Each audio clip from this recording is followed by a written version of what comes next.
Hey everybody, you are watching and listening to the We Are RIZIN podcast. This is your host Andrew Benjamin. I don't know where co-host Jay Christian Gary is. Hopefully he'll be joining us soon. Maybe he's in parts unknown. But just like in the preview show, we had Jaywolf, and he's back on to recap, review Super RIZIN3 of us. How you doing, Jaywolf? Excellent, brother. Thank you for having me on. Thank you for doing a recap show. What an amazing, amazing epic RIZIN, or I should say Super RIZIN. It was just one of the best shows of the year, one of the best it's event of the year candidate, obviously, and it's one of the best shows in RIZIN history. I think I saw you say in the Discord top 3. I don't know if I go that high. I go like top 5 at least. But it was definitely one of the best shows in RIZIN history. Sold over 48,000 paid fans, tickets sold. Who knows how many hundreds of thousands of pay-per-view buys is sold. Massive, massive show. And then the fake news media didn't even cover it.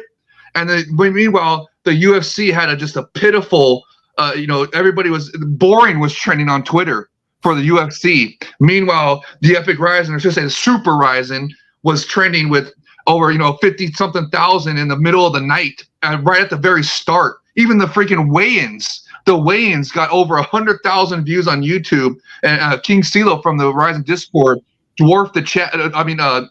Posted the graphic on the chat of the comparable between the UFC prelims and UFC weigh-ins and the Super RIZIN3 weigh-ins, and the Super RIZIN3 weigh-ins like doubled the UFC numbers. Just incredible. Just an incredible show. Hats off to Sakakibara-san and all the RIZIN crew. I mean, it's just amazing show. I can't wait to do this review show with you. You know what? I definitely feel that this Super RIZIN3 got a lot more hype than any other non-New Year's Eve RIZIN show.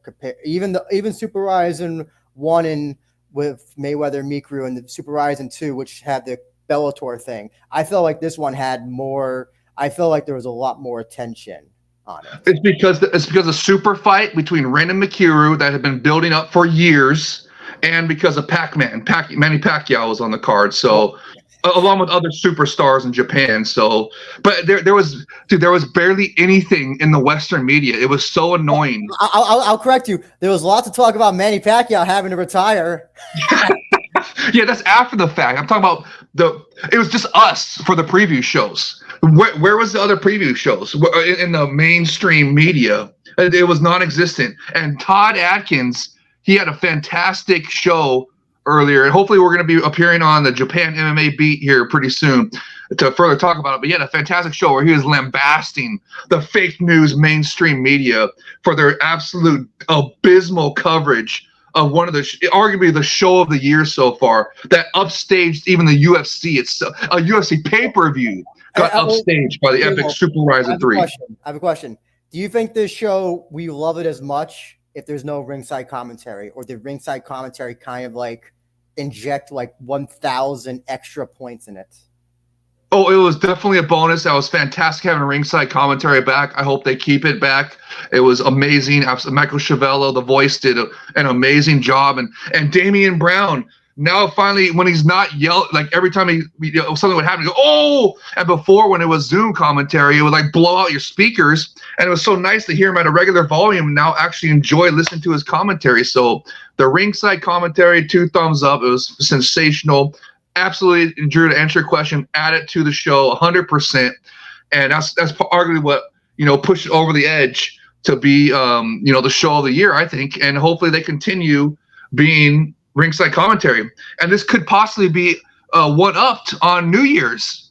This could be, if New Year's happens, like we're hoping it happens, and your boy Don Davis doesn't fumble the bag, and like we were seeing at the intermission announcements, they brought out the featherweight champion Chihiro Suzuki, the only man to knock out Bellator champion Patricio pound-for-pound Pitbull, and call him out for New Year's Eve, exactly like we want it. And that sets up the whole Bellator versus RIZIN New Year's Eve mega event, just mixed martial arts extravaganza mega event that hopefully is going to happen.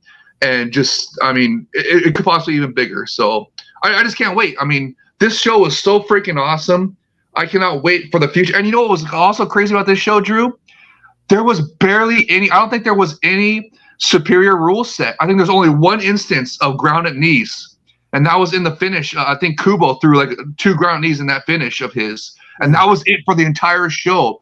Yet it was still awesome. I've given my theories on why we're seeing less and less of the superior rule set. Oh God, I don't even want to get into that. It's so disheartening. But it's just I mean, you know, I'll just only say that it's kind of, you know, there used to be a lot more. I'm sure if we like watched every RIZIN show from the beginning till now, we'll definitely see a big decrease. No, this year has been a massive decrease. Last year as well. Last year there was still decreasing. It's been decreasing. It was there was a lot of action, superior rule set action, but not superior rule set finishes. This year, there's only been like one superior rule set finish so far. Satoshi-san knocking. I think it was when he knocked out. Was it Kanahara or was it who was it that he finished? Oh, it was. Anyways, it was Kitaro. Yes, thank you. It was Kitaro, and in that one he had a soccer. Excuse me, a grounded kick. Remember, we got to start calling them grounded kicks. Remember, there's a legalization effort as revealed by Shingo Kasawagi, the number 2 of Epic RIZIN, on Jay Krish's Focus Fights interview with him. Shingo-san revealed that there's currently a legalization effort underway right now, and for us to call them grounded kicks instead of soccer kicks. So that the one with Satoshi was the only one that had a grounded kick and I think a grounded knee or 2 in it, and that was it. That was the only superior rule set finish of the year so far, and we are now on a 3 event streak of 0 superior rule set. Okay. Bring it home. It's shocking. It's shocking, Drew. I don't even want to say what your theory is. I can't. I hope it's not true. Before, I don't want to get into it again. No, this is not conspiracy theories. We're doing enough conspiracy theories in real life. But hopefully it comes back, and they should institute a rule where somebody gets knocked down or they go to their back or go to the ground for whatever reason. They should be penalized if they don't throw some superior rule set, some stomps or some grounded knees or some grounded kicks and stuff. So, anyways, but we'll get into that for a future show. I'm sure it'll come back. It's just for right now, it's just. I mean, I think they're all trying to get in the UFC, and of course we'll get into that about they took away the UFC poached another fighter. Did you see that? Oh my God! I can't. We'll get it. We'll on the flyweight division. Yeah. God. Yep. So go. You can rant on that on JMMA Beat or Chris's show.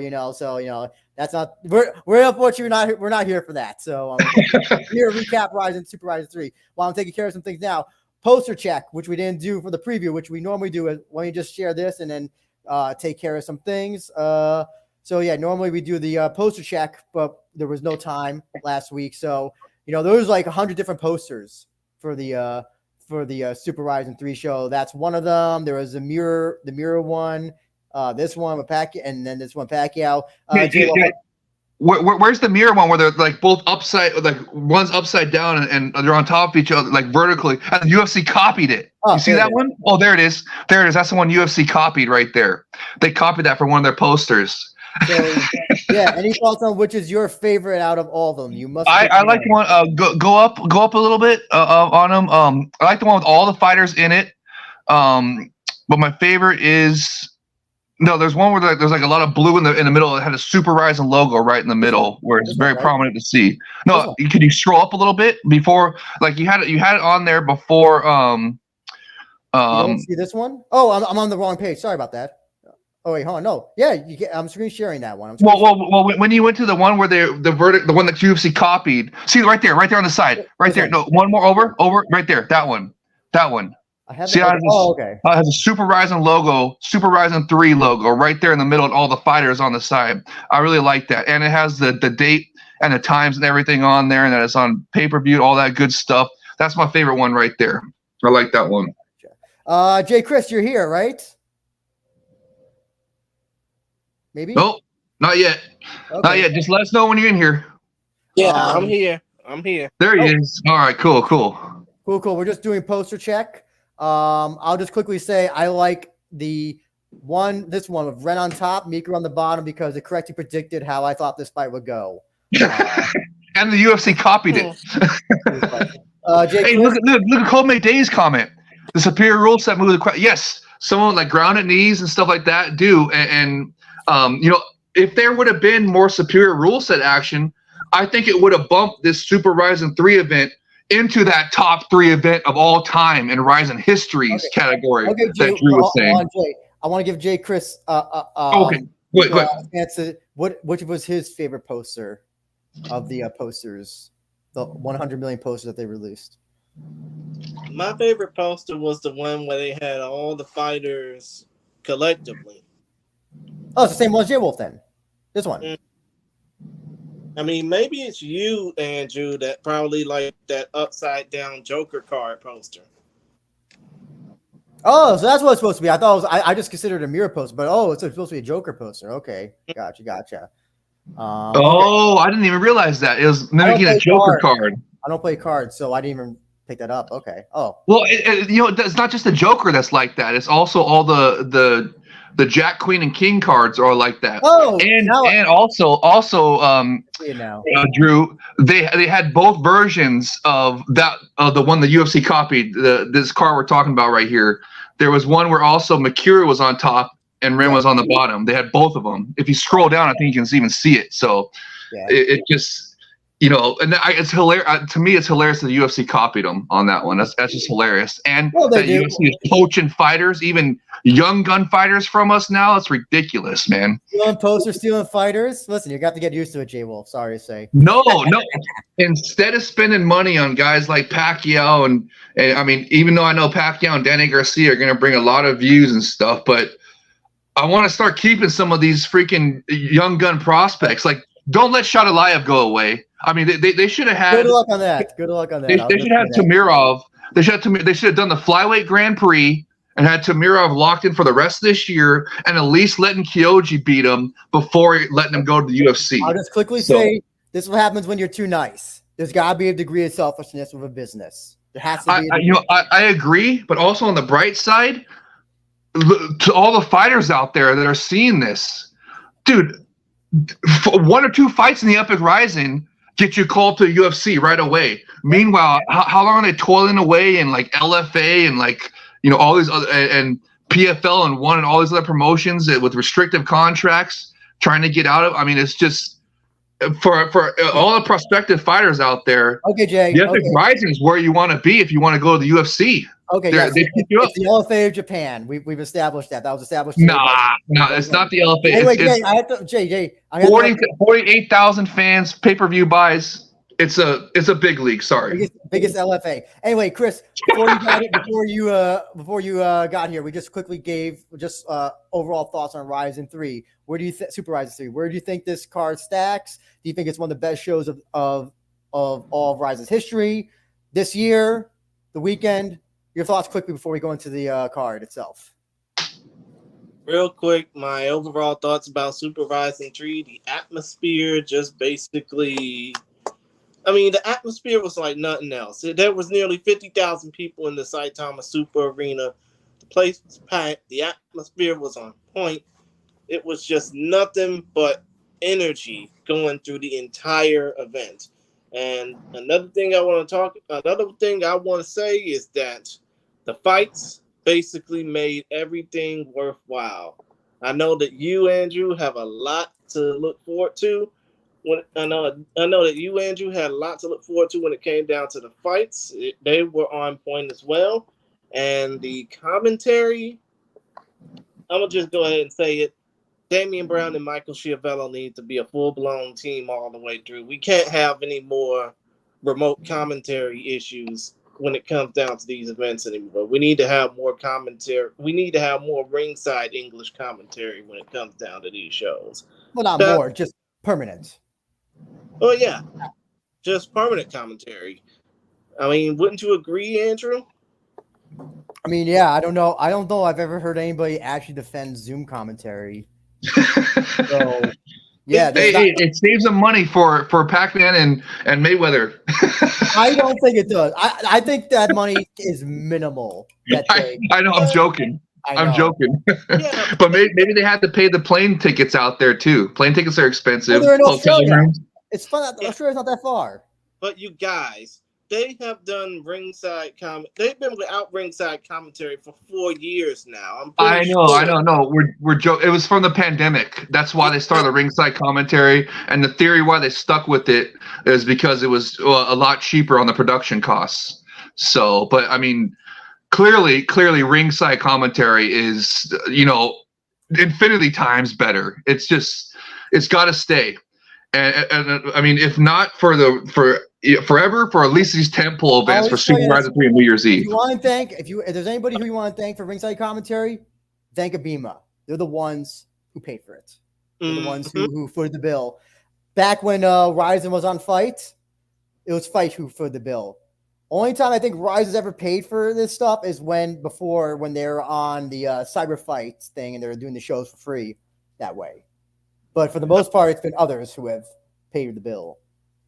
Yeah. Nice. Well, thank you, Abima, and hopefully it continues. Do you think it'll? Remember how Abima also had a international available pay-per-view that was available internationally?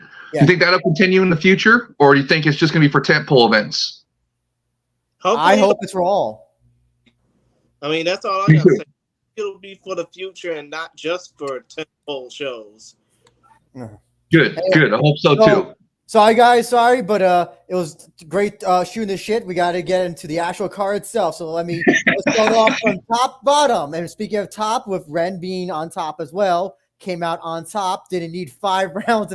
I joked that it would be funny if he finished him in 20 seconds. And it wasn't 20 seconds, but it's still like all that talk about all these. You know, here's the thing. I have a theory behind why they did 5x5. Well, they did 5 rounds because neither of these guys had finished anybody ever or in like a long time. And so I was like, maybe they're just doing that because the longer it goes, the more likely there'll be a finish. But that wasn't needed. You know, first round finish, Ren just demolished him. Threw a bottle at Chihiro Suzuki as well. And Chihiro got mad. Last man standing champion, LMS, whatever the fuck you want to call it. Jaywolf, thoughts on the fights and the fallout. Oh, it was absolutely sensational. Also, when we're done, I'm going to tell an interesting story about some pre-fight. Oh, go ahead. Hey, fix the graphic in the background too. Fix the graphic in the background. Oh, I can't. I'm too lazy to do that. I'm too lazy to fucking do that. Just Jaywolf, give us your thoughts on the fight. Oh, it was absolutely sensational. I mean, it lived up to all the hype and then some. I mean, I would have liked to have gone longer to, you know, see what the new scoring system was going to be like and how that was going to happen, if it was going to have open scoring or whatnot, and like you said, the new belt, the last man standing belt, that is the Epic or Super RIZIN's answer to the UFC's BMF belt. So I think the RIZIN's belt, the LMS belt, is much better than the BMF belt. So it just, and hopefully, if in the future, what Sakaki Barasan, the CEO of RIZIN, was talking about, which was that, you know, they're going to make the rules to where it really is a last man standing bout where they're going to do unlimited rounds or a limited time limit or something crazy cool like that, like the Sakuraba Gracie super fight from the 2000 Grand Prix, you know, Almighty Pride FC. So I mean, who knows what could happen to that one? But I mean, a sensational performance by Ren, exactly like we had predicted. I had told you guys, I was like, look, Mikuru had just been knocked out by Yaman in a small gloves kickboxing match in late last year. I think it was November or December last year.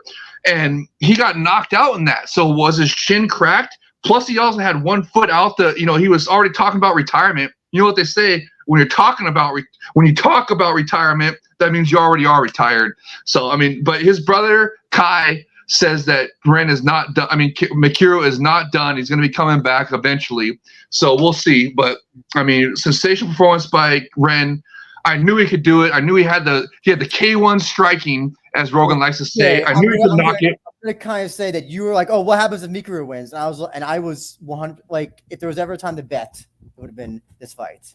No, I that was my head said Mikuru because of experience and all that good stuff. But my heart, I wanted Ren to win. I wanted him to have it. I mean, exactly what happened. Now his stock is going through the roof, bro. His stock is rising through the roof. And he's a superstar. I mean, just a mega superstar now. And You know, and now he's got a belt, the last man standing belt. And who do you think should be next for the last man standing belt? We'll get into that. I want to ask Jay Chris what he thought of the fight. Okay.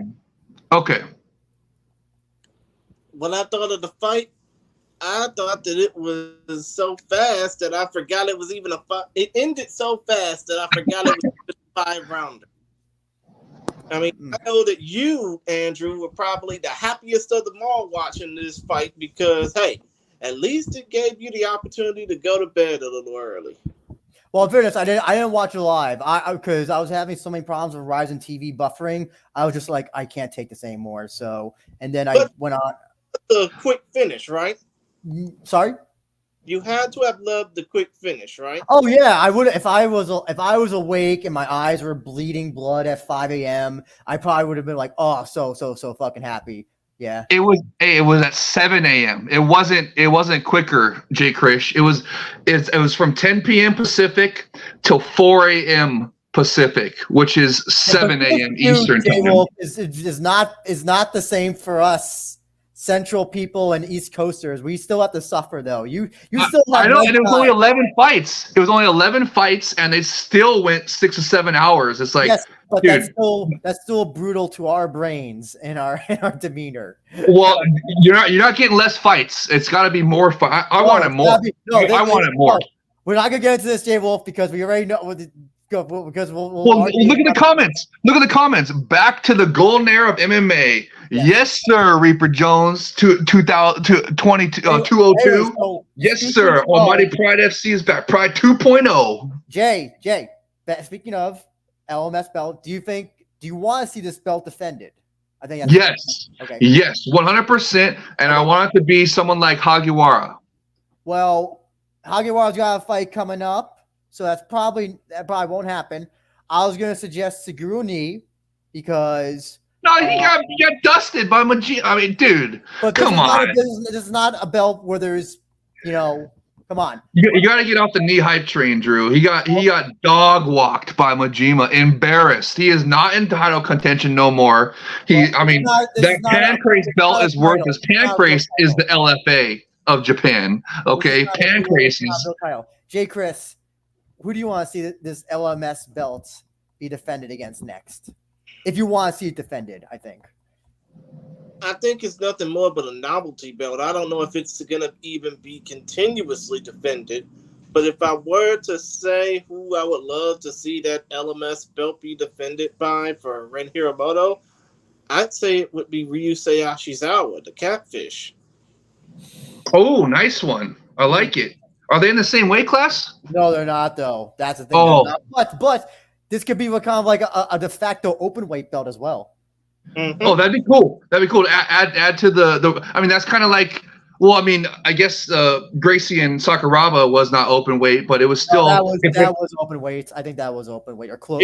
No, it was. You're right. It was the 2000 Grand Prix in Almighty Pride FC. That was an open weight, if I remember correctly. And the Grace, so that if that's what Sakakibara-san wants to do and keep it with the tradition of started with Sakuraba Gracie and that open weight 2000 Grand Prix, then I mean, and if that's what they're going to do in the future is to make the last man standing belt go for like unlimited rounds or unlimited time limit or whatever and be open weight, then yeah. Catfish, that'd be a good one. I still think Hagiwara would be. Hagiwara's got history with Ren. He beat Ren early in his career. They're both stars in Japan, big Japanese names. I think that'd be a great LMS belt, title belt. First of all, Mr. Wolf, he's got a fight coming up. So that's okay. After he wins it. But here's the thing as well. If he doesn't win that fight, are you going to then say, he's on a losing streak as well, right? He's lost his last 2 or 3 fights. And if he loses this one, that might be his 4th or 3rd.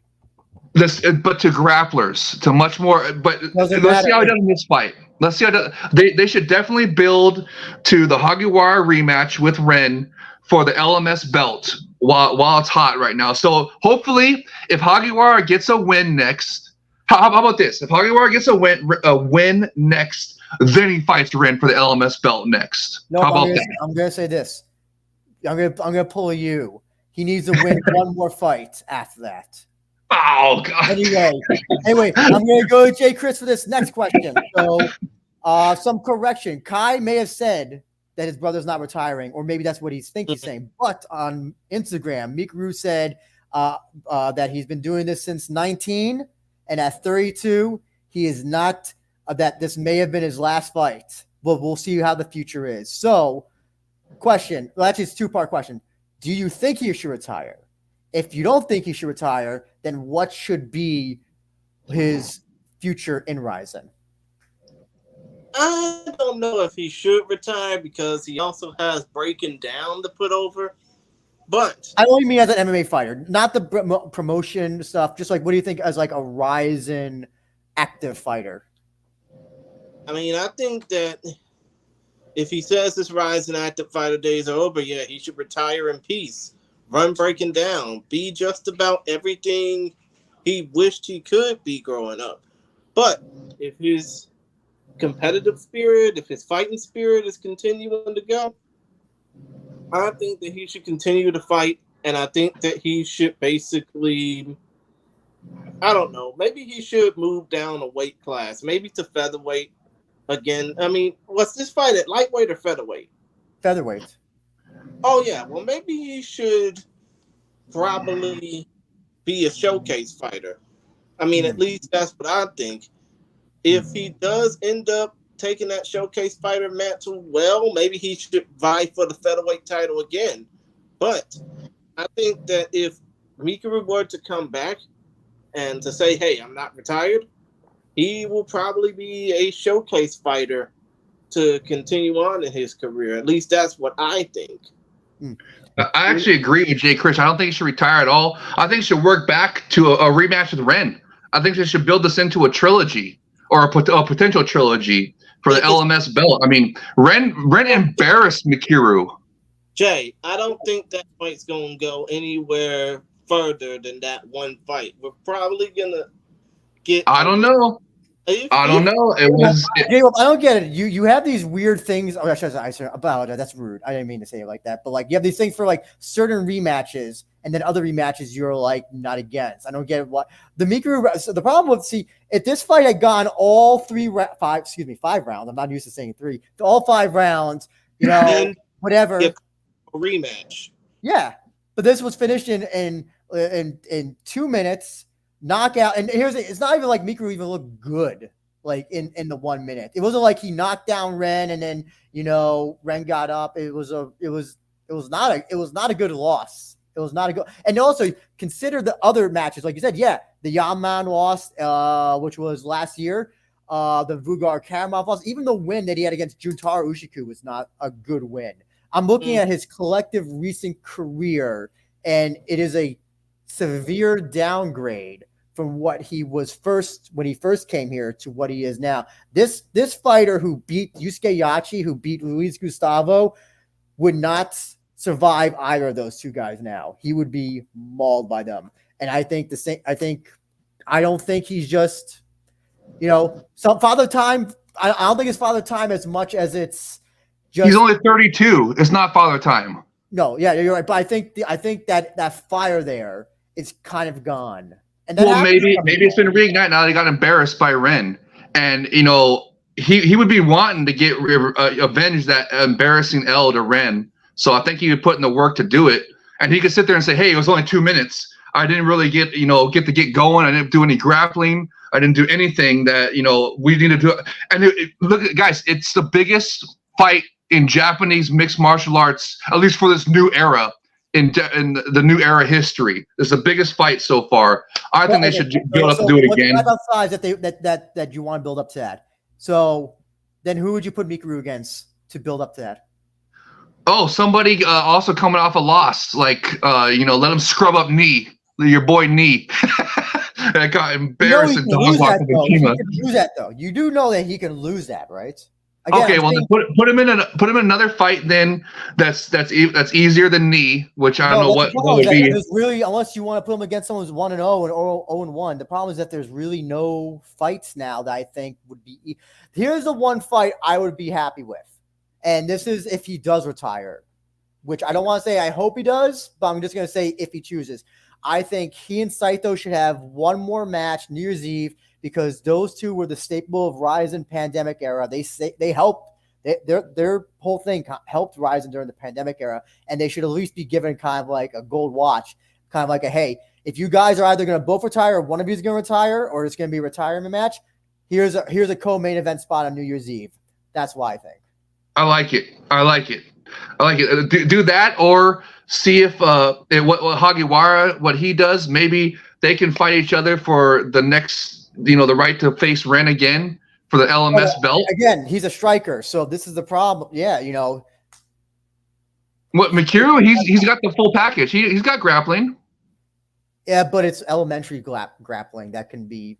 Yeah. Oh, well, okay. Well, still, I mean, look, just build into get Mikuru not to retire. Give him somebody that get him back in the win column, or like I was saying, build into the Hagiwara fight, or build Hagiwara to face Ren for last man. I mean, because Mikuru is probably going to be out for a while now, right? He's supposedly retired.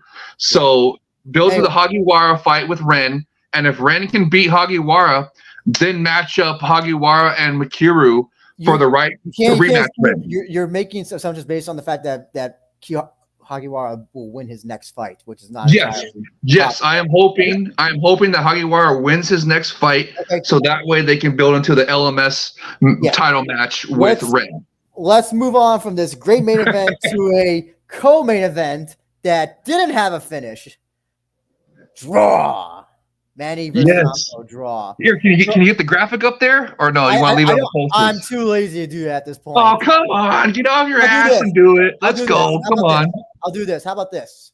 I'll do this for you. So on the screen share. So at least there's at least something to kind of look at there. How about that? Anyway, I'm gonna go Jay Chris first. What did you think of this fight? And as addition, if you were to score this, if you had to pick a winner, no draw, who would you have picked? Oh, about the Manny Pacquiao versus Anpo fight, I really think that when it came down to this particular fight, if it were scored on the if it were a regular fight, I think that it would probably be an Anpo victory because he used a lot of his size against Pacquiao to just overwhelm him, and Pacquiao looked old in that fight. Gotcha. Jaywolf, your thoughts? I loved it. I mean, Manny didn't look good until like the late second round and third round. He really so. I mean, if he's going to come back, he should advocate to have it more rounds. So I mean, because if you don't get up to a first start, he ends up looking bad. I mean, like you were saying in the intro, people were bashing him, saying he didn't look good at all. So I mean, but look, their discount Ricky Anpo looked fantastic. He had the height advantage, the weight advantage, all that good stuff, and he utilized it, man. And I mean, there was a couple of flurries there where it looked like it threatened Pacquiao, and I absolutely loved it. I mean, I wish it would have been Chihiro. I think Chihiro could have got it done. And I think King CeeLo in the RIZIN Discord chat agrees with me. I saw he was commenting about that. I bet you Chihiro could have got it done and could have seriously, if not, he would have for sure won. Even though it's going to be a draw no matter what, if it went to distance, it would have been a for sure, like, people would have known that Chihiro had won and got the better of Manny Pacquiao, and that it would just add to Chihiro's legacy. I mean, dude, and it was so great to hear Chihiro in the ring during intermission call out for the Bellator champion, produce a pound-for-pound pitbull match at New Year's Eve. How fantastic was that? But I mean, Manny also, they brought in Danny Garcia, and they're hyping up. I don't know if you saw in the post-fight stuff. They're hyping up Manny. Garcia. I'm sorry, Ryan Garcia. Yeah, I don't know why I keep confusing those two. Always get mixed with the other box all the time. I think it's hilarious. I don't know why I keep confusing those two. But anyways, Ryan Garcia, thank you, Jay Krish. Ryan Garcia was there. He was talking, got on the mic, everything, and was hyping up his appearance in RIZIN as well. And they're talking about potentially having Manny Pacquiao versus Ryan Garcia at end of the year on New Year's Eve, which would be a massive fight as well. So I loved it. I thought Manny was fantastic. I love seeing him in the Epic RIZIN ring, and just I mean, I want him back. I don't think he's expensive as Mayweather. And you know what? Maybe they even build into Money Mayweather versus Pac-Man 2. I'm gonna ask this since it's kind of relevant for the chat. So if anybody in chat wants to comment if they want to see Floyd versus Manny and RIZIN, like, I'm serious. Like, say yes if you do, give your reason. Say no, give your reason as well. Anyway, that was the biggest selling fight in history. Why would you not want a rematch? Just like REN MIKURU was so far the biggest in the modern era of Japanese martial arts. This is my gavel, Jaywolf, because that doesn't mean that it's going to be the biggest fight in RIZIN history as well. It also doesn't matter because it's an exhibition fight, so it doesn't matter. 3 rounds, 3 minutes mean nothing in this world. Okay. Well, switch exhibitions to 6 rounds for next time because I mean, it's not going to happen. Maybe, or at least 5 rounds. At least 5. It's not gonna happen. It's still not gonna happen. Anyway, the point of the matter is to steal Jay Chris's statements is that a lot of people were like trashing Manny, like saying, "Oh, he looked like shit." You know, here's the thing: he's never been this hard hitting knockout guy in the first round. He's always been a slow starter, and this was his first actual high level fight. He's been doing those dumb exhibitions in Korea or whatever, which I don't count those. But this was like an actual, like, legitimate person who can actually fight. I mean, look at that height difference as well. So yeah. I'm not like when they say that he like, yeah, is he older? Is he slightly slower? Yeah, I don't think he looked any danger at all. He blocked. He was blocking a lot of those punches that came in. A few got in, a few good ones got in, but it wasn't like. People were acting like he got demolished by Anpo. He did not. It's like you have to rewatch that fight again, and you'll see that it was not like a one-sided demolishment at all. I disagree. For the first couple of rounds, though, Anpo was clearly getting the better of him. Yeah, because only that third round. Pacquiao was always a sole starter. He was never again like he knocked out Hatton. I think in 6th or 7th round. Who was it? De La Hoya went, I think, the full distance. He was never this big knockout guy that like, I don't know where people suddenly. Yeah, and you know, I agree with King CeeLo. I think Chihiro would have got it done. And you know, if they're gonna do it. I don't know about that, but I think this was a more interesting fight. I enjoyed it a lot more because it put Manny in an uncomfortable position. I like. Okay, well, I mean, I think Chihiro, because he's featherweight champion and all that good stuff, would have added to the intrigue. I also suggest watching JMMA. Let's talk JMMA with Shu and CJ, because they said apparently Shu apparently said that Ryan Garcia was an absolute nightmare to deal with, worse than Mayweather. Pacquiao was apparently great to deal with. He was talking with all the fighters and sharing social media of all of them. So if I'm forced to pick one boxer, one of these people to bring back, it's going to be Manny, nobody else. All right. It's going to be Manny because, in a way, when it comes down to Manny, he is pretty much the epitome of respect. He is the epitome of, you know, showing respect towards his fellow combatants. I don't think you want crazy-ass Ryan Garcia back in your promotion unless it's to put over a fight with him and Philip Minoru Kimura, if that's the case. Hey, but Ryan Garcia is getting attention, though. He's bringing attention. I mean, he is bringing attention, but it's the wrong kind of attention that you would want for somebody who is. So I'm just all press is good press. We gotta wrap up this fight because it was an exhibition and it really didn't matter. But I will. Okay, well, just make the exhibitions longer for Manny in the future. Okay, more rounds in the future. Just a quick question: who would you like to see Anpo face next? And there's only one answer. So Jaywolf, you first. Oh, the rematch with Pacquiao, right? Well, okay, that wasn't okay. That's an option, but I wasn't thinking that. But which one were you thinking? Kimura. Oh, Kimura. Okay. Yeah. Well, I mean, Pacquiao just smoked Kimura.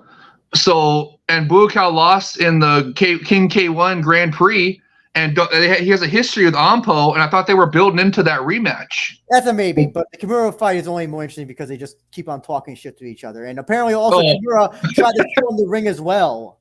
Okay, well then, if he's hyping it Super RIZIN 3, then definitely Kimura. Just like Jay Chris. I do think that we should see Rukia Anpo versus Philip Minoru Kimura, especially if the Kimura versus Ryan Garcia fight doesn't happen. it would be a nice way to put that overrated cheat into his place. Well, let's hope it doesn't happen. That's their answer. Anyway. Hey, but if they were there hyping it during Super RIZIN 3 in front of 50,000 plus fans, whoever knows how many else were tuning in on pay-per-view and whatnot, they should definitely book that fight next. Just like, I mean, your boy Drew Don Davis, a PFL, should see how many people saw Chihiro call Patricio Pitbull. We got to talk about the next fight. That's got to be New Year's Eve, bro. That's got to be New Year's Eve. Oh, well, here, change the graphic. Change the graphic then. You don't want to keep it up on Manny? Okay. Oh, well, Manny is a good-looking person to look at, so but I'll change anyway. Anyway, next fight was Yuta Kubo making mincemeat out of Yutaka Saito's liver. I mean, if we're talking also, people that are on the downturn, yeah, Saito, I think, is one of them, unfortunately. So, but Jaywolf, what'd you think about this? This was the most. I was so impressed with Kubo's performance here. I didn't think he'd get it. This was clearly the toughest challenge of his mixed martial arts career. And Kubo, of course, is a kickboxing crossover. And there was a real question. He's an MMA fighter now. No, he's a kickboxing crossover. He's a kickboxing crossover MMA fighter. Yes, he's an MMA fighter now, but he was a kickboxing champion. So he's a kickboxing. Anyways, K1 level striking. But there was question about if he could hang with someone that had, grappling like Saito did, right? And because Saito was a former champion. This was clearly the biggest test of Kubo's career, and he passed with flying colors in such impressive fashion. I was so happy for him, man. I mean, he literally could be on his way to a title shot. I mean, if not next, one more fight and he could fight for the title. It's just, that was how impressed I was. And I also loved it because he was the only fighter that had any superior rule set strikes. You saw at the very end there was a couple of grounded knees in that TKO. So, it would just add to the spectacularness of it. So I just loved it. Jay, Chris, your thoughts? My thoughts on this fight, at the very least, if I didn't focus on anything else in this fight card, it would be two things. One, Yuta Kubo got an upset over a former first ever RIZIN featherweight world, over the first ever RIZIN featherweight world champion.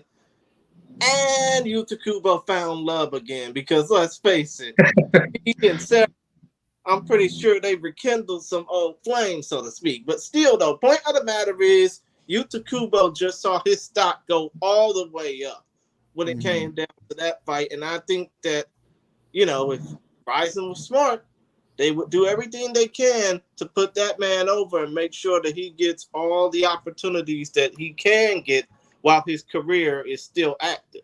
You know what I mean? Absolutely. Yeah, I'm a little bit still think he might need a little bit more on the grappling department because especially, with the person who I think he should face next, it could be a much more difficult fight than Saito. But no, I think Jaywolf, you said it best. Kubo's on his way to a title. Isn't it funny that the best base to be a RIZIN fighter is to be a kickboxer? Jay Kick taking over. This fight was main evented by a kickboxer, by a former kickboxer, main evented by boxing people, by one who was also a former a current kickboxer. We had a shoot boxer on the card. We had we had two kickboxers fighting MMA. So it seems like Jay Kick is taking, and then the featherweight champion Chihiro Suzuki is a current kickboxing champion as well as a mixed martial arts champion. Jay Kick is taking over, bro.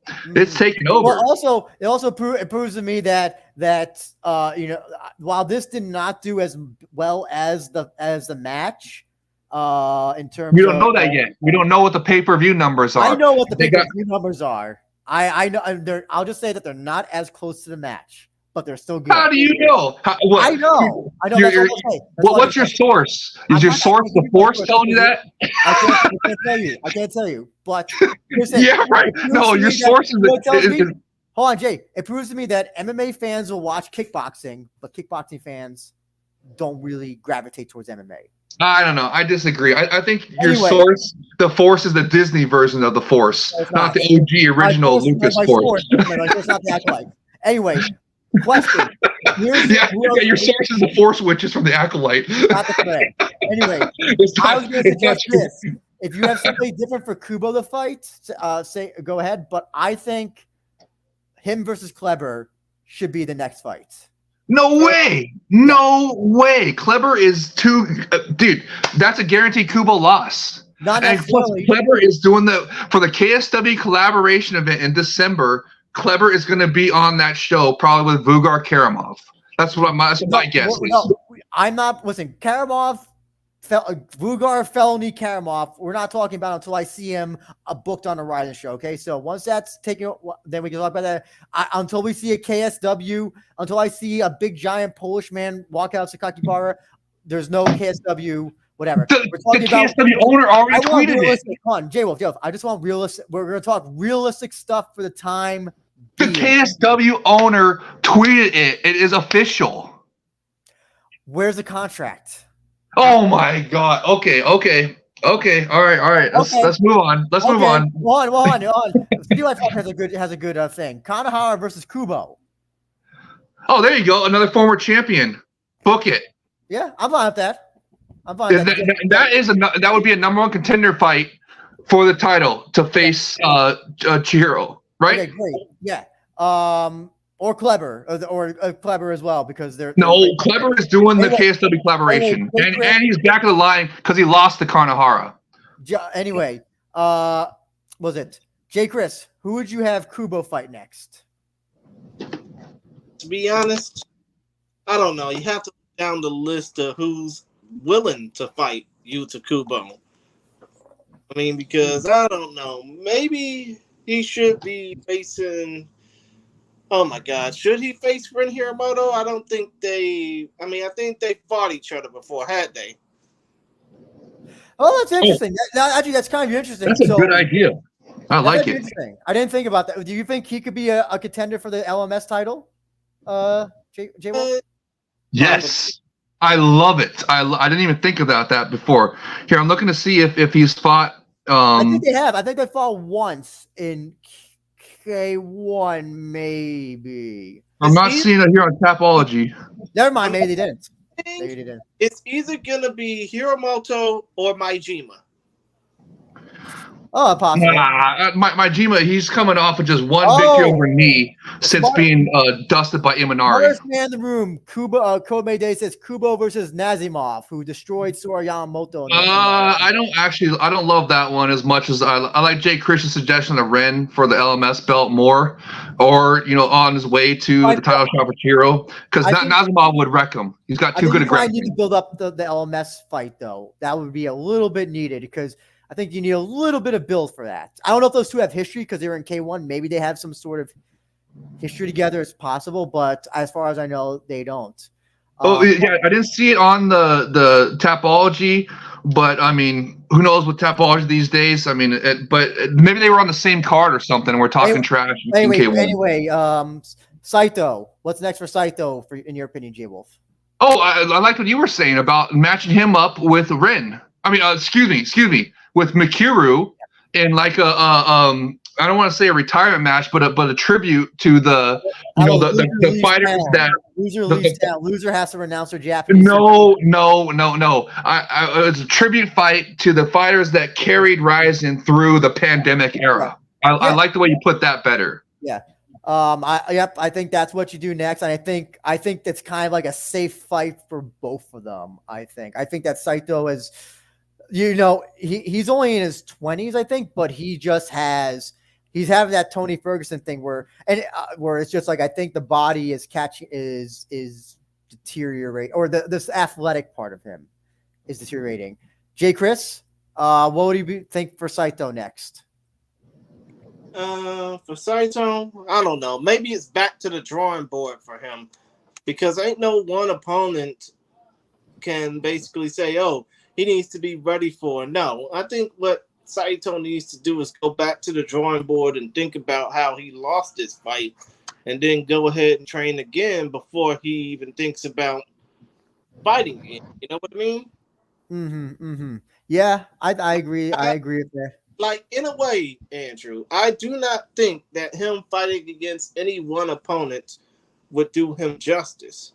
What he needs to do is just go back, train, and maybe impress the RIZIN brass a bit, even though he is a former champion after all. Gotcha. No, that's again, that's an interesting thought as well. Anyway, let's move on to a very interesting fight, and curious to hear what you guys thought about that. Ougikubo, the teacher beats the student. Shinryu. Jaywolf, any thoughts on this fight? And did you think it was scored right? Wait, what was the last part? Sorry. What was the last part? Do you think the judges were correct in their scoring? Because yes. Switch the graphic or get us back our beautiful faces back in the big screen mode. I'll take that off. Sorry. Anyway, Ougikubo, Shinryu. Anyway, go ahead. Okay, I love this fight. The wrong fighter won though. I mean, well, obviously the right fighter won, but I mean, I wanted. Remember, we when we were picking the fights, I was saying my head picked Ougikubo because he's a veteran, savvy veteran, but my heart wanted Shinryu because he's a young gun. And also, we didn't want to see Ougikubo versus Kyoji 10 or the 5th match or whatever number we're on right now. And it would have been much better to build Shinryu into the rematch. But hey, Ougikubo, savvy veteran, just got it done, bro. Out grappled him, which was amazing. I thought I could not believe that. I mean, out wrestled him, everything. It was shocking to see. I mean, the teacher definitely defeated his student, and he showed. Did they even shake hands afterwards, or did they squash the beef about the toilet cleaning stuff? Shinryu walked away when he had his back. He shook his former. He shook the teams, the seconds. But no, Shinryu almost felt like he refused to look at him. Yeah, so. Oh, he was butthurt. He was butthurt that he lost to this teacher. He doesn't think that he lost. He doesn't think that he lost that fight, by the way, as well. Shinryu says that he disagrees with the and really on what was it? Let's Talk JMA. Shinryu contacted his manager Shu and was like, "Can we file an appeal?" And she was like, "You're not gonna win this. Don't even bother." So yeah, it's not. Yeah, I mean, he was on his back. He got taken down. Was on his back. I mean, what? You can't win a fight on your back. I don't care how many elbows from the ground he was doing, on his back. But I mean, it's just when your back is on the mat, you're losing. Okay. Or back against the ropes in the corner, you're losing. I think. I mean, I agree with the judges. You know what? Rematch it instead of fighting each guy against Kyoji again. Rematch these two. Okay. Let me go to Jay Chris. Jay Chris, your thoughts? And did you think that was it the correct decision? I think that Ougikubo won the fight fair and square. I just thought that Shinryu went about it like a little bitch. I just think that Shinryu basically showed poor sportsmanship in the sign of losing. I mean, it's like the saying goes, it's better to be a humble loser. No, it's better to show grace in defeat than to be, you know what I mean, right? Point of the matter is, Ougikubo won that fight fair and square. Shinryu needs to just take the Michael Moro approach, quit being a bitch, and take the defeat. Yeah, so I'll say this. I think the judges got it right. I'm surprised it wasn't a split decision, but yes, I think Jaywolf, you said it best. I know you said do a rematch. I'm fine with that. Ougikubo, though, would say he's going to take some time off. So Shinryu will probably get some scrub from Deep or Korea. Yeah, great. How about let him scrub up Nii? Yeah. No. Nii would destroy him. What are you talking about? And anyway. Okay. Well, if they make them fight, they're both coming off losses. Yeah. Jay Chris, do you think these two should have a rematch to kind of not rectify this wrong, but to kind of give a better answer to the winner? They should, Andrew, but what would be the point if Shinryu loses again? I mean, that's true. That's possible. I mean, think about it. All Shinryu's gonna say, I need this fight for revenge, just to show that I ain't no fluke to my coach, even though, let's face it, Ougikubo proved that veteran instinct in this fight. I don't know what the hell Shinryu would be able to do other than try not to be pumped out like a little bitch. But still, All he has to do, Jay Krish, is stay off the mat. I think Yeah. I think he was winning on the feet. That's why Drew was saying that it should have been a split decision. He just was out grappled. He just needed to shore up his grappling and stay Also, don't off the forget mat. that Ougikubo almost was closest to finishing with that guillotine choke as well. Yeah, he out grappled Shinryu. He just got to shore up his grappling and stay off the mat, and he has a better chance. Like you were saying, Drew, you thought it should have been a split, even with that guillotine choke. I would not be opposed to it. That's why I should rephrase it. I've not been opposed, but it was not it was not 3 rounds domination at all. No, Right. it wasn't. But I wasn't. Again, I'm not. I think that a rematch should happen. It's just that Shinryu needs to be more home on the feet than he is when it comes down to the. You know? Anyway, but I look forward to Ougikubo, Horiguchi. What is it? 10 at this point? 5x5 rounds. No one wants to see that, Andrew. No one wants to see Ougikubo get pummeled by Horiguchi again. I got the perfect solution, Jay Krish. Flyweight Grand Prix. That's what we should have been already done, and it would have kept Tirmarov in the Epic Rising. And Ougikubo first. Just get that out of the way so that they're not the final. That's what I say. Only prizes luck. The finalists would be injured, and then they would summon Ougikubo again. Can we get to talk, please? Anyway, let's not talk about that fight anymore. This was probably, I think, one of the most heartwarming endings to a fight ever. I'm sorry. I shouldn't say at somebody's expense, but it was with Tokoro getting a KO win over Hiroya when Jaywolf, as you said, heart says Hiroya. No, heart says Tokoro, but mind says Hiroya. And I think we all were thinking that, but we all did not say that. So, Jaywolf, what do you think about this? And Michael Schiavello going crazy. Oh, it was such a beautiful, one of the best moments of the year. Right up there. Didn't Imanari pull this off against Majima earlier in the year as well? But this is not the same. I think this was much more impressive. Knockout. This was knockout. Yeah, no, okay, I'll give you that. I mean, it's on just like on the previous shows, that was what we were talking about. We're saying, hey, hopefully he can pull an Imanari and pull a rabbit out of the hat miracle and get a win and argue his last fight. And is this his last fight? Is he actually officially retired? No, I think he said he was going to retire if he lost this fight. I think that's what he said, but who knows? Okay, because they did not give a retirement ceremony, and they were not tweeting like it was retirement. So I mean, hey, normally when the guy retires, they'll give him like a 10-bell salute ceremony, right? Or okay, so they didn't do that. So I don't think he's retired, and I think this win, at least he's going to come back for another fight or two at least, and. Just like Imanari. I mean, dude, it was such a feel. And then, like you were saying, Drew, Schiavello on the mic just going crazy, ecstatic that Tokoro pulled it off. Imagine if that was on Zoom commentary. It would have blown out our speakers. Imagine that, yes. Having to replace your $1,000 speakers because Michael Schiavello yelled Tokoro win. Yeah, anyway. He could have blown out the speakers saying, yes, yes, yes. Just having a joygasm. All of Damian Brown and Michael Schiavello screaming would just destroy. The speakers would have been blown. All the speakers would have blown out. Anyway, I'll just quickly say this: before I go to you, Jay Chris, my reaction when this finish happened, my mouth went like this.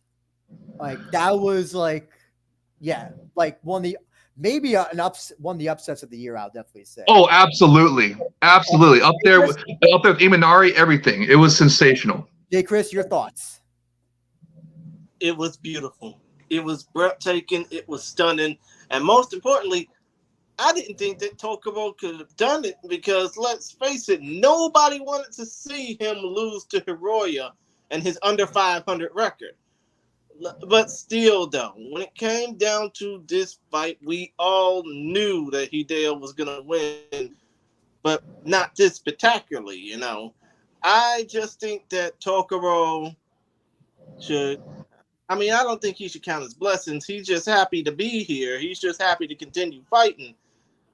But still, though, Tokoro winning with Michael Schiavello on the mic, as you said, Jaywolf. it was just so damn beautiful to witness live. It almost felt like watching an old card on HDNet back in the day. Let's be real. Yeah, it was awesome. Hey, do you have the picture of what Tokoro brought his family in afterwards? Can you bring that up since you got the big screen on the side there? Let me see. I don't see it. I don't see it here, but that's okay. I'll describe it. It was just a whole. He brought his entire family in the ring. It was such a wholesome picture, and it was talking about how his wife had just beaten cancer, and his kids were there. Everything. It was like when I saw them put the camera on the wife, I was like, oh no, that's usually like a bad sign. That just creates like some sort of like, it's like a Final Destination thing where like whenever they show it, it makes the knockout or loss even worse for some reason. Like, no, this enhanced it. No. I'm saying history has shown that when they show like a family member. I see. Like, remember who was it? There was that UFC fighter who said he was fighting for some like kid with cancer, and then he wound up losing very badly. Do you remember that? Oh no, I don't right now at this moment. Sorry, but like when a fighter's saying, oh, they're fighting for like their dad who just passed away or something, or like, who was the guy? Not Curtis Blades. Who was the heavyweight fighter whose daughter was killed and all that? So like, family. Yeah, but they won those bouts though, that. I think it was Harris. What wasn't his name? The heavyweight. He got knocked out by I think it was Alistair Overeem who knocked him out, I believe. Okay, but still, even after that fight, there was a new law passed just for his daughter, named after his daughter, to prevent that type of thing happening ever again. So, I mean, I wouldn't consider that a loss. So here's a big question, though. Do you want to see Tokoro fight again? And if so, who would you put him up against? Yeah, how about is Imanari in the same weight class, or are they different weight classes? Well, but they're also training partners. They've also trained. So, I mean, that could be a retirement match right there. Imanari and Tokoro, Grappler's Delight retirement match for two legends of the game. Interesting. Well, I know he's a knockout artist now. He knocked out his opponent's table. Okay, yeah. Put him against a K1 striker. Jay Chris, your thoughts on what if you want to see Tokoro fight again? If so, who would you put him up against? I would love to see Tokoro fight again, but as far as who he should fight, I don't know if it should be up to us. It should be up to RIZIN's matchmakers to decipher who should Tokoro fight again. Yeah, well, that's obvious. We're talking about fantasy matchmaker real quick. Who do you want to see in Jay Chris? Here's a thought for you, Jay Chris, and here's a thought for you, Jaywolf. They had one of the best fights in Dynamite back in 2010, 2009, and whatever it is. And I don't know how long he's gonna be fighting, but Daisuke Nakamura versus Hideo Tokyo one more time, for New Year's Eve. Sure, I love it. Him or Kanehara. No. There's another one. Good one. There you go. There you go, Jay Chris. Yeah, I like all suggestions. Imanari, Nakamura, or Kanehara. Fantastic suggestions. All older fighters, all grapplers. So we get grappler delights. I think that's a fantastic idea, you guys. All around. By the way, I should have said before, Jaywolf, Ougikubo versus Mokaev. Just kidding. There you go. I like it. Yes. That'll be a grappler delight for you. Anyway, guys, but here's a bigger question. So we know he'll be back again because he's Mikuru's friend, and that's the best base to get a fight at Rise or beyond Road to UFC. Who's next for Hiroya, Mr. Jaywolf? Whoever you guys want, I mean, was he on the card to entice Mikuru to come back, possibly throw on a card? He's on all the cards that Mikuru are on. Was on all the cards that Kai was on. So yeah. So he's a good friend of Asakura's. So maybe get him somebody to get him back in the win column, and then you can get him on a card to kind of entice Mikuru to come back for a super fight later on in the future. So that's what I think. Thoughts, Jay Chris? I don't know. I really don't care much for Hiroya. I mean, Hiroya, let me be explaining to myself. But still, though, point of the matter is, Hiroya is an under 500 fighter. If he were in any other major MMA promotion, he would be scraping the bottom of the barrel, fighting low-ranked guys in his own weight class or low-ranked guys from overseas, particularly from the U.S. and Canada. But as far as Hiroya, I don't care. You know what you should have? If Mikuru does retire, Sakaki Bar should just go full evil and be like, okay, I'm going to destroy all these breaking down guys. Okaya versus Hiroya. No, don't destroy, uplift. I'm kidding. Anyway, Okay. A natural, good, interesting fight. Remember the Korean guy that Shinryu beat during the Japan versus Korea fight? I think that's a very interesting fight. Was it Ji Young Yang? Was it? No. Who was it? Oh gosh, I can't remember right now. Here, let me look it up for you. Shit talker guy. I thought he was hilarious. I was like, oh god, I want to see this guy back.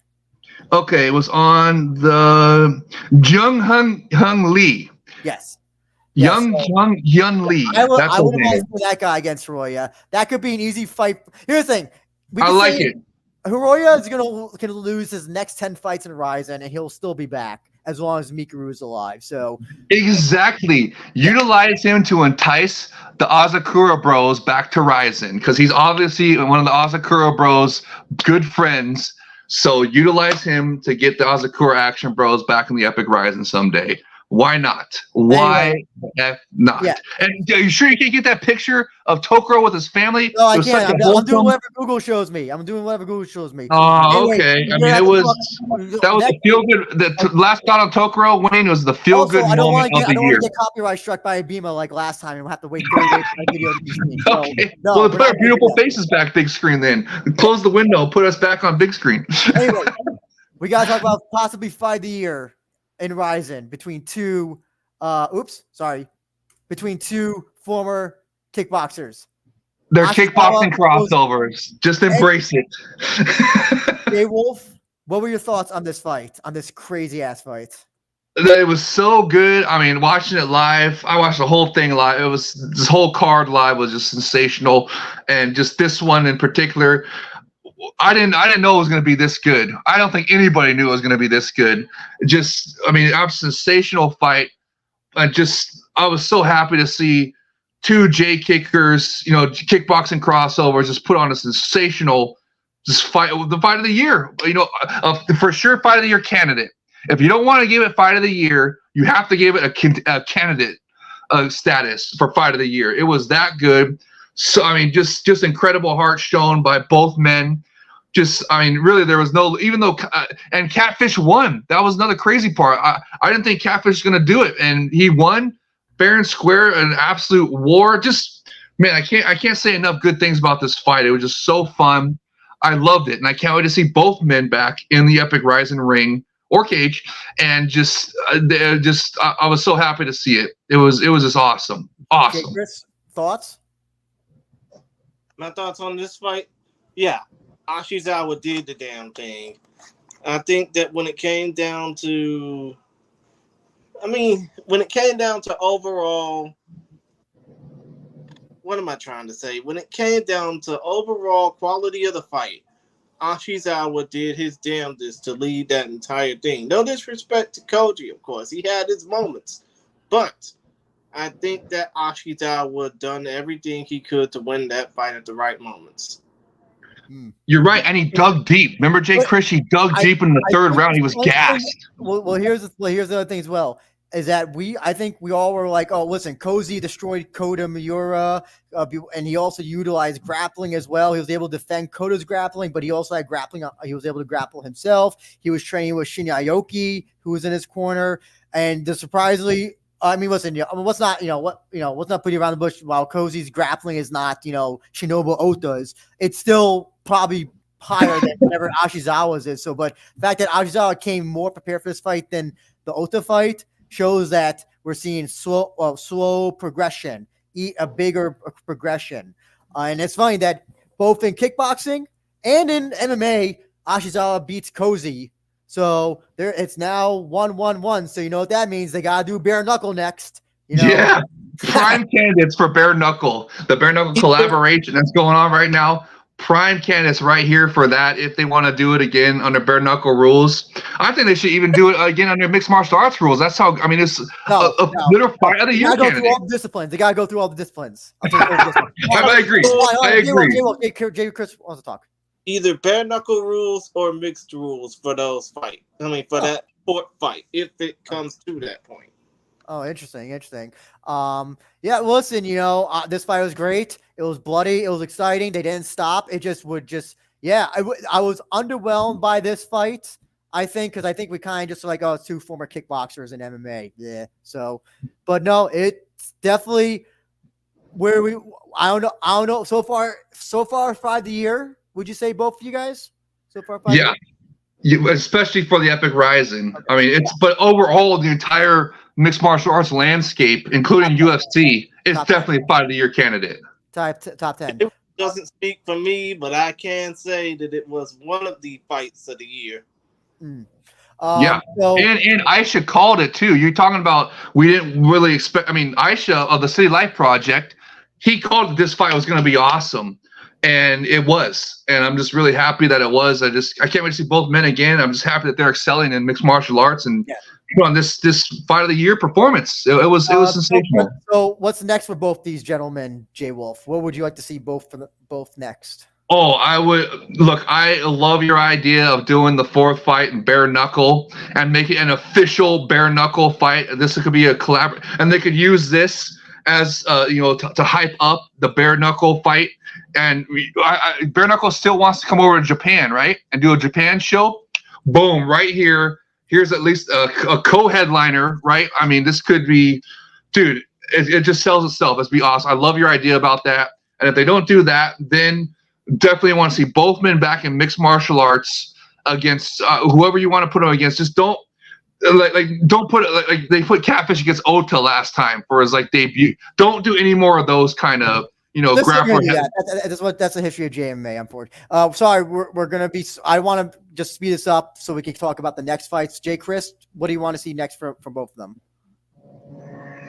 I mean, Ashizawa, I don't know. I think it would probably be him versus Ren again, but then again, who knows? As for Koji, I don't know what's going to happen either. But if that fourth fight ain't on the table, I mean, who knows what the hell will happen next? Let's move. Wait, Jay, Chris, you want him for the LMS title off of that win right there against Ren? I like it. That'd be a good. While Hagiwara is getting ready, hopefully he gets a win next to build into that Ren versus Catfish for the LMS title. I like it. Good fantasy matchmaking. Yeah, but it's not really my matchmaking, though. Anyways, let's go on to Dodson versus Soya. Jay, Chris, what do you want to say about this fight? I know that you were looking forward to this fight. I'm definitely looking forward to this fight. I just didn't think that John Dodson would be destroyed most of the way through it and still win. Jaywolf? Oh, I loved it. I love the BKFC collaboration. As you all know, I just love the collaboration aspect. And Soya was so impressive. He even dropped Dodson a couple of times, and Dodson just dug and was like, no, hey, wait a minute, I'm the champion, and came back and legit came back from getting a knockdown and scored his own knockdowns. I thought it was a great fight. Just, I mean, even though it didn't get it wasn't a finish, it was still a sensational fight, and just for bare knuckle as well. Nice and bloody, too. Had some cuts and everything, some blood flowing. Just loved it because that's one of my favorite aspects of the bare knuckle collaboration. Just fantastic bout. Oh yeah, in the case of this fight, John Dodson was knocked down in the first 2 rounds. Then Dodson knocked down Soya in the second 2 rounds, and the 5th round was just a basic free fall.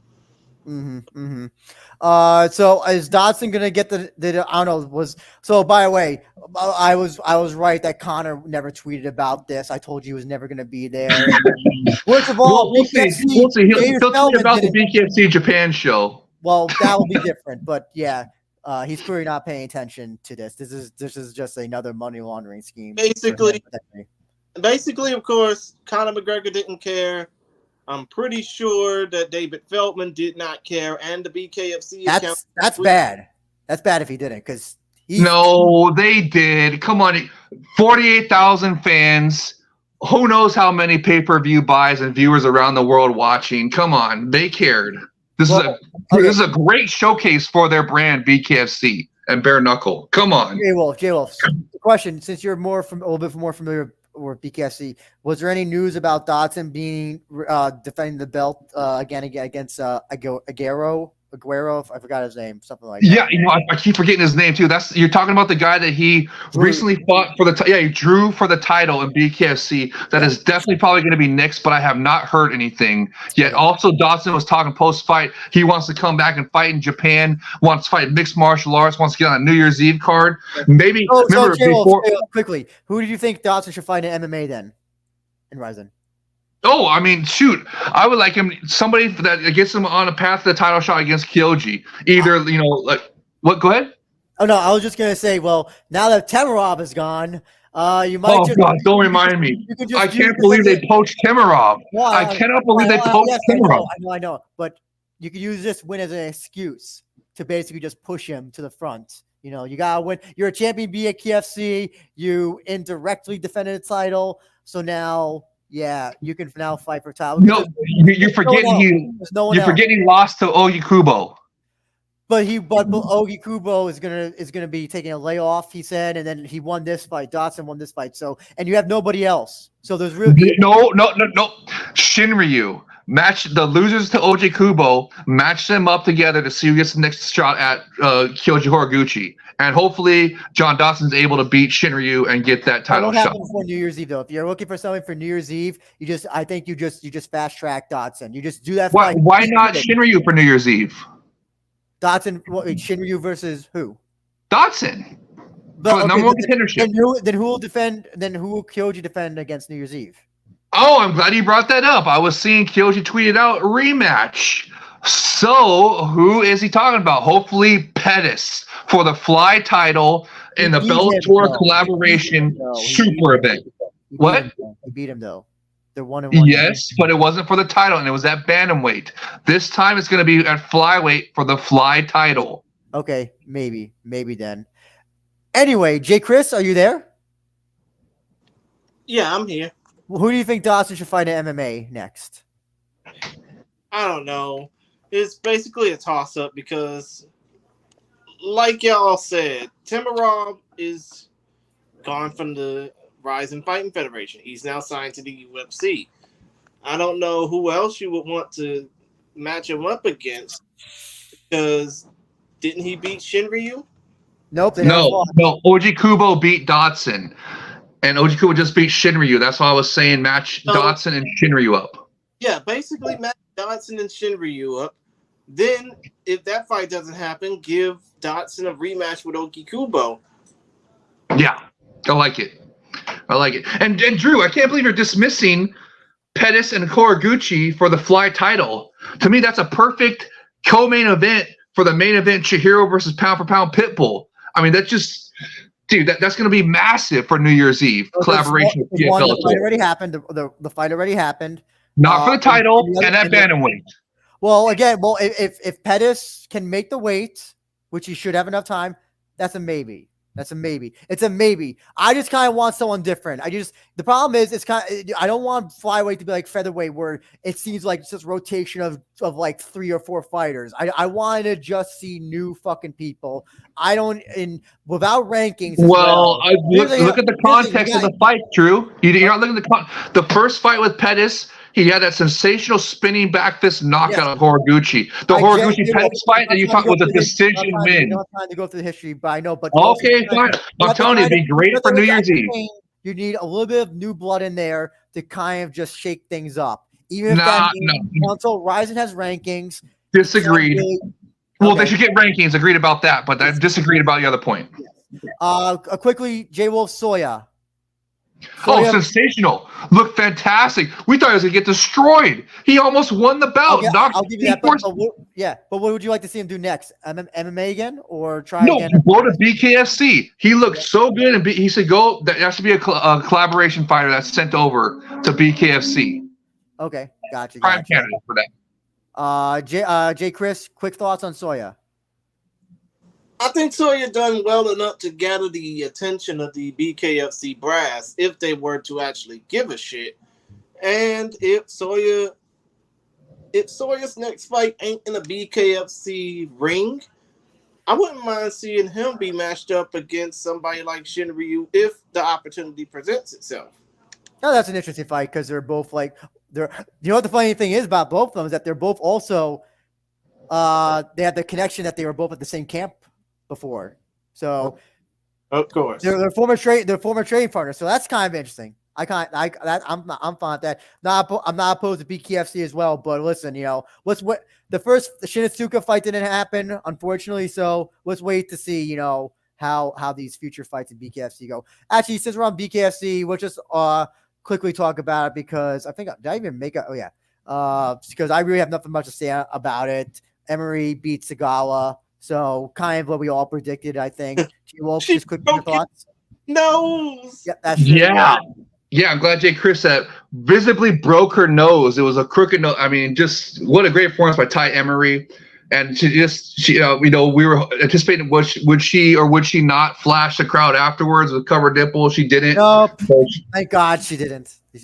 Well, I mean, I was hoping that would become part of her gimmick, but I mean, great performance by her, just fantastic. So can't wait to see her again. LFL Lingerie Football League star, and just now a BKFC star. So just pass off to Tai Emery. That was good. Jay Chris, your thoughts?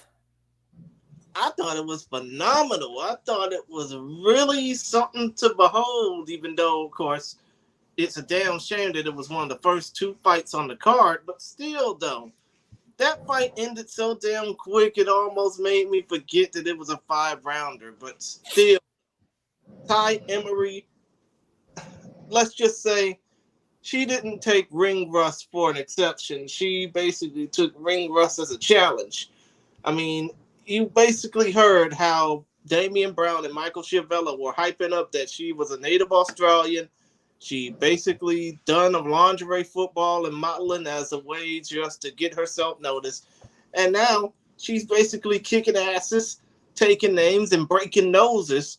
And I wouldn't mind seeing more Tai Emery, be it in BKFC or RIZIN, if the opportunity presents itself. Yeah, just as I thought long it was fine. I thought it was fine.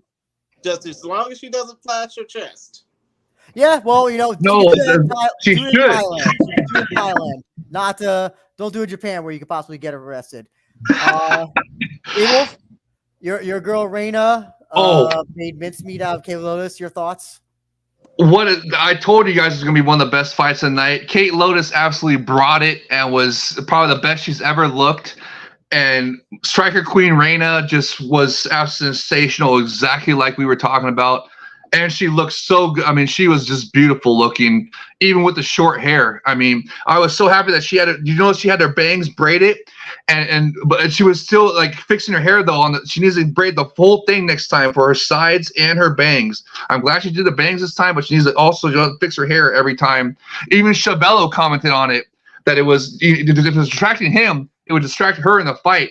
So for the Izawa fight, which is hopefully going to be next for Striker Queen Rena, no, remember they announced Izawa versus Kana Asakura. So after that, yes, for New Year's Eve, hopefully is going to be Striker Queen Rena and Sika Izawa for the atomweight title.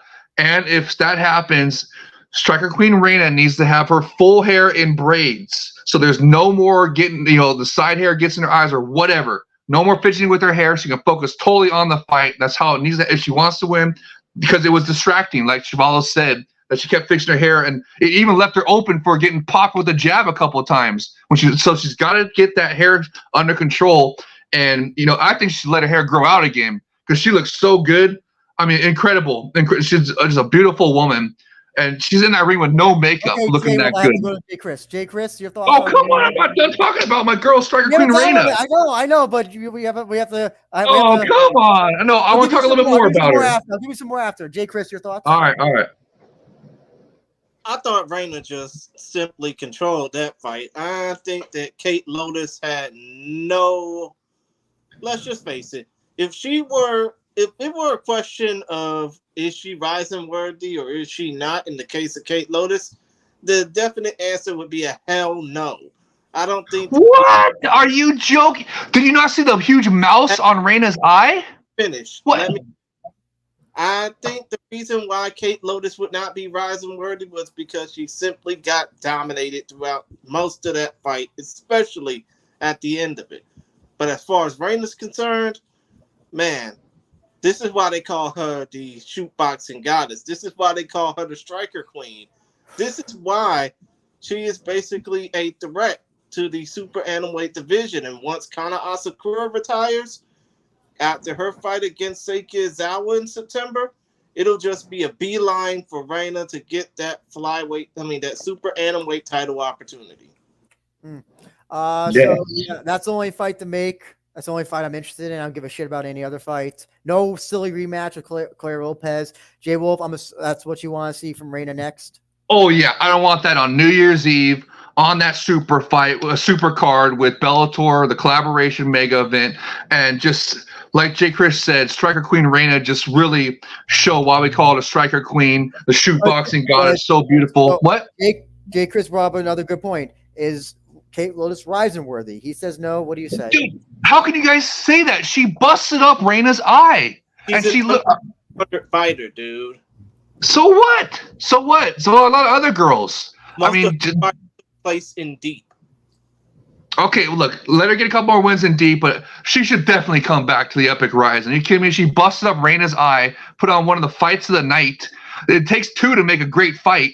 So Kate Lotus, her performance directly contributed to having a great fight with Rena, Striker Queen Rena, and just I don't know. I just can't believe you guys are just dismissing Kate Lotus like that. I'm not dismissing her. She's a very popular fighter. She brings eyes for many reasons. However, just say she's attractive as well. She's also a beautiful woman. She was brought in to sub in for Izawa, who got injured initially. She was a sub for this fight, and I don't know who you put her up against because the problem is that atom weight now is drier than a fucking desert at this point. So it doesn't have the same life it did 3, 4, 5 years ago. I think Deep Jewel she get to get some wins, come back, or I think that's what's best for her.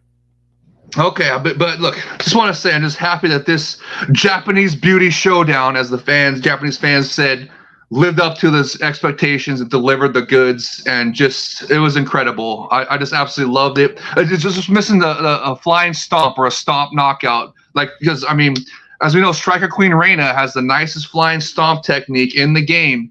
So hopefully for her next fight, she gets to showcase that. And hopefully that is Seiki Izawa on New Year's Eve. And hopefully Striker Queen Rena grows her hair out to this absolutely gorgeous and puts me big. Oh, come on. You can't rush me for Striker Queen Rena. All right, you can rush me on this one. Okay. Yaman got maybe or maybe did not get some snatch after winning this fight. Hopefully he did. Oh, he definitely got some. He better have. What do you think, Jaywolf, of Michael Chiavello commentating Simp Man versus Hiroaki Suzuki and Yaman getting the win, getting that win? Honestly, it was great.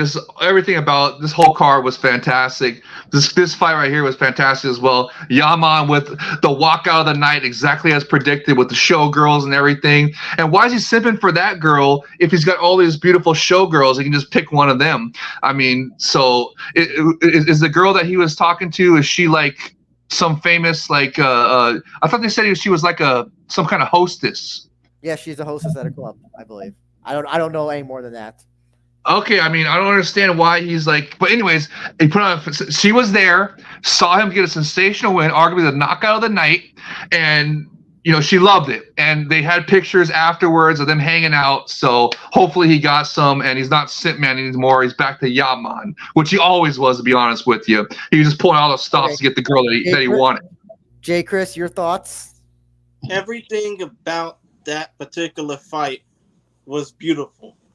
I mean, it just sucked that when it came. Well, actually, no, nothing about this fight. Yeah, you had Yaman and his beautiful entrance. You had Hiroaki Suzuki and Baby Crayon performing for him live, which was kind of the weak point of the night. because it wasn't as extravagant as the Yaman entrance, but still, though, Yaman fought for love. Tell me another fight card, another fight promotion that'll have a fighter simply fighting for love.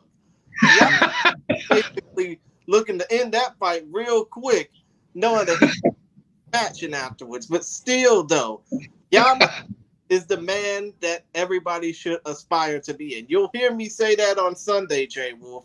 Yaman is the man that everyone should aspire to be. Okay. Yes. Looking forward. Jay Chris talking about the Focus Fights review show on Sunday. Everybody tune in for that. It's going to be awesome. A long form show of this show. Jaywolf, what should be next for these two gentlemen?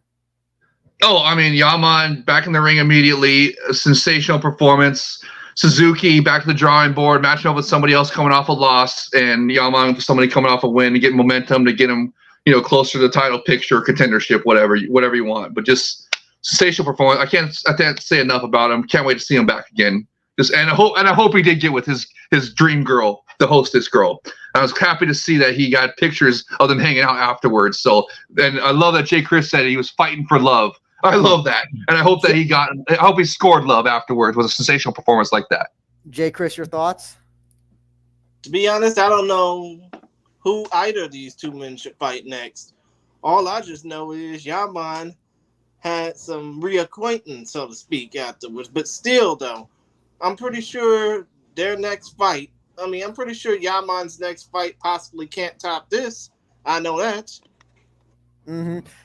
Easy fight for Yaman. I think next would be interesting fight would be versus Ashizawa. I think that'd be an interesting fight. Oh, nice. Small gloves, mixed martial arts, small gloves, bare knuckle. Because they don't do kickboxing. Well, actually, no, Yaman still does, but no, MMA, obviously MMA. I know. Okay. Hamza Amir says that he should fight for a title. I'm assuming he means the LMS title. I think that was said before, but that's okay. Suzuki, listen. Oh, is he in the LMS division? Is he in Ren's division? Everybody's in the LMS division. It's open weight. I'm declaring open weight officially. Anyway, yes, I love it. For Suzuki, I think it will easily bleed into our next fight. Oops, sorry. When it comes to the loser of that fight, and if I can find it here, Suguru Nii versus Kazumasa Majima. I think those two would be interesting. Nii versus Suzuki. But Jaywolf, your thoughts on this fight? Oh, this one, I was embarrassed for you, Drew, how much you were hyping up Nii, and I was pissed at Nii's performance here because we were all picking him as like the upset. The odds makers even had him as the underdog, and I saw that. And on Aisha's show on the City Life Project, we were like, "Oh, dude, this is like, how can you have him as underdog? This is the clearest bet, underdog bet of all time right here. This is gonna be great for." And then Nii goes out there and shits the bed, gets dog walked by Majima. And dude, what an embarrassing performance by Nii. I couldn't believe that he got beat that badly. I thought it should have been more competitive. And just hats off to Majima, just showing his superior grappling.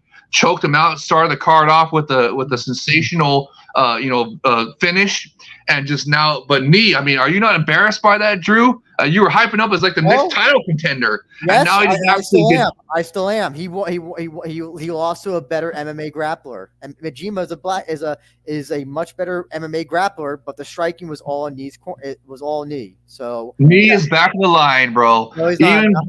Back of the line. He needs to get another grounded kick finish or two before he gets even close to the title shot. Okay. Jay Chris, your thoughts? My thoughts on this fight is that it was the perfect opener to this card. Majima just basically destroyed Suguru Nii, and it really set the tone for the night. Absolutely did. Okay, so you think, what about Majima? What will be next for him, Jaywolf?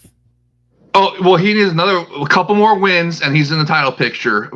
He's still got to. This was a great win here, but it has not fully erased his loss to Imanari. That was a bad loss that set him back, in my opinion, from the title shot anytime soon. He's got, just like Kleber losing to Kanahara. They got to get more wins before they get back to the title shot. Majima versus Kubo. How about that? No, how about Majima versus Kleber?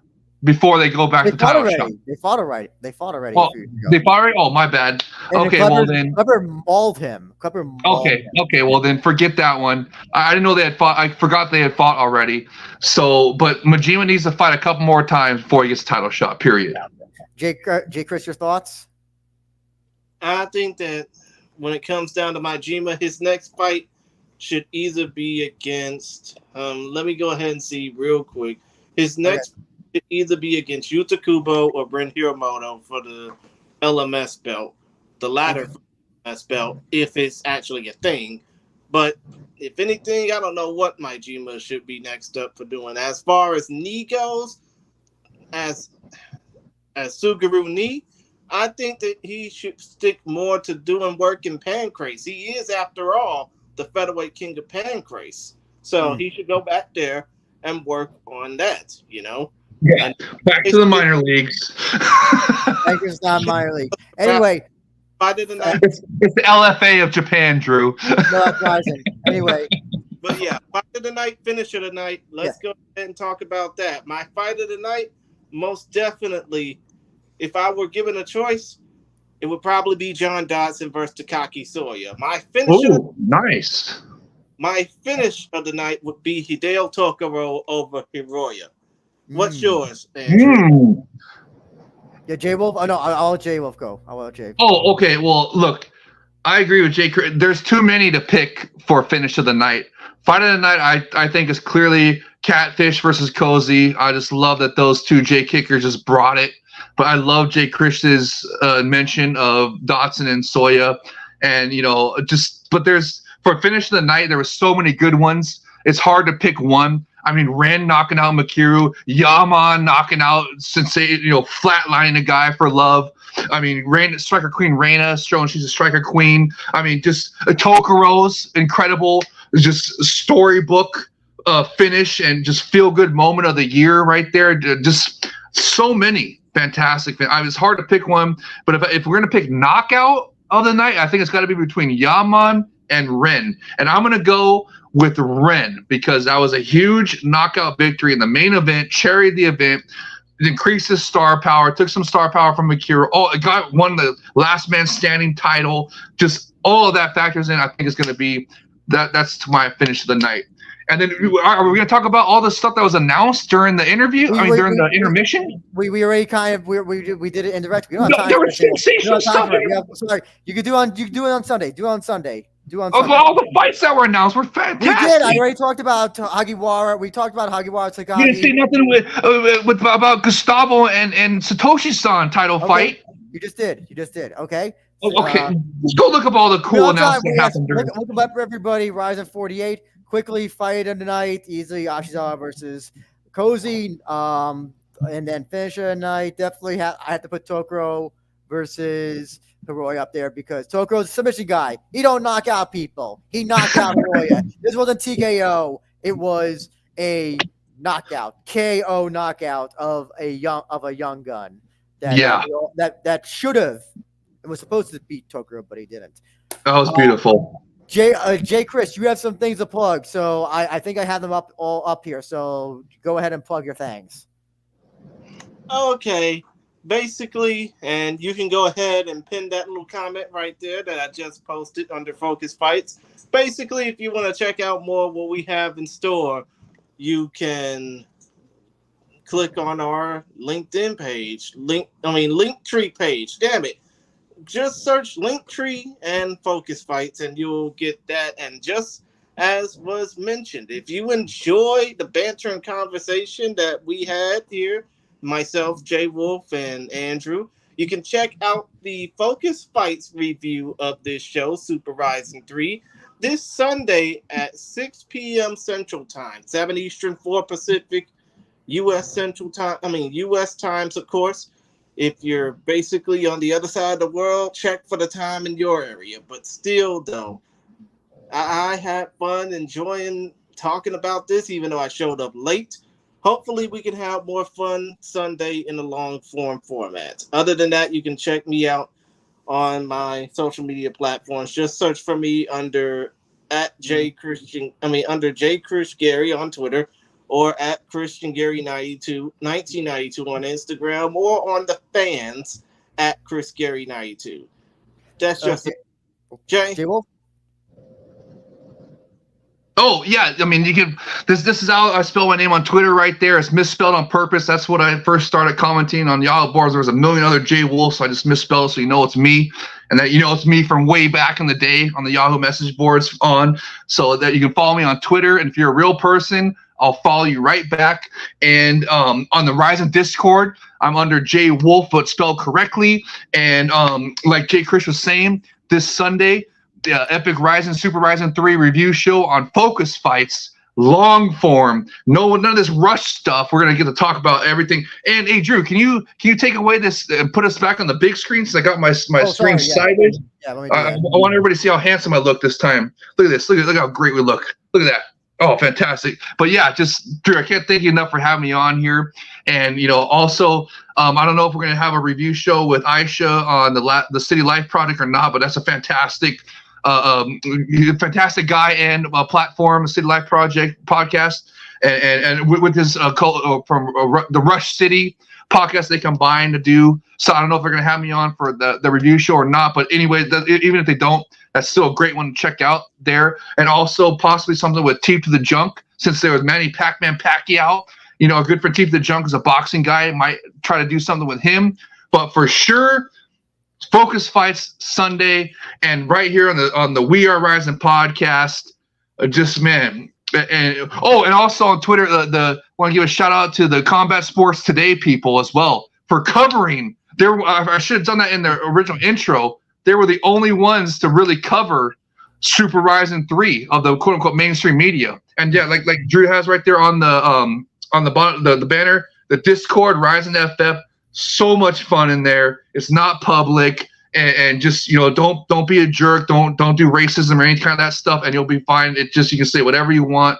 We can talk about RIZIN, talk about combat sports in general. It's just a lot of fun in there. Join in there. That's where we're at for the live commentary. Talk about RIZIN, Bellator, PFL, LFA, also known as RIZIN. So yeah, we talk about everything. Yeah, and it's fun to watch. We watch the shows live together in the Discord. It's more fun in the Discord because it's not public like Twitter or X, whatever you want to call it is. So it's just join the RIZIN Discord. It's a lot of fun. Anyway, and Drew, I can't thank you enough for having me on. The RIZIN FF fans Discord is not a shithole like Elon's app. Hey, X is pretty cool. And speaking of Elon's app, follow We Are RIZIN Pod. That's the main Twitter X shithole app that you can follow things on. Hamza Mir, I know you want the Discord link. Can you just if you can send me I don't know if I can send a Discord link on here. Let me see if I can. If I can't, just send me a DM through Twitter if you can. Let me see. This is you should put description, dude. Put it in the description of this podcast. But the links what is it? They whatchamacallit? They expire. Oh, I think I could do it this way. Okay. Try this, Hamza. It should work. Anyway, appreciate everybody who has tuned in, who's had questions, who's commented, all that good stuff. We'll be back for RIZIN 48 sometime down the line. Appreciate the support as always. September.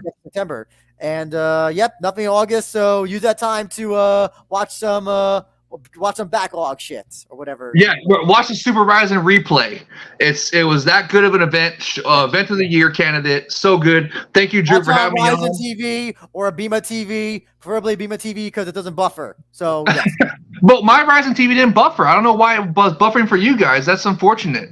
So I wasn't the only one. A lot of people were having issues. I don't know why. I saw some people like Armand in the RIZIN Discord was our bro from India, I believe it is. He was having issues as well. So I don't know why.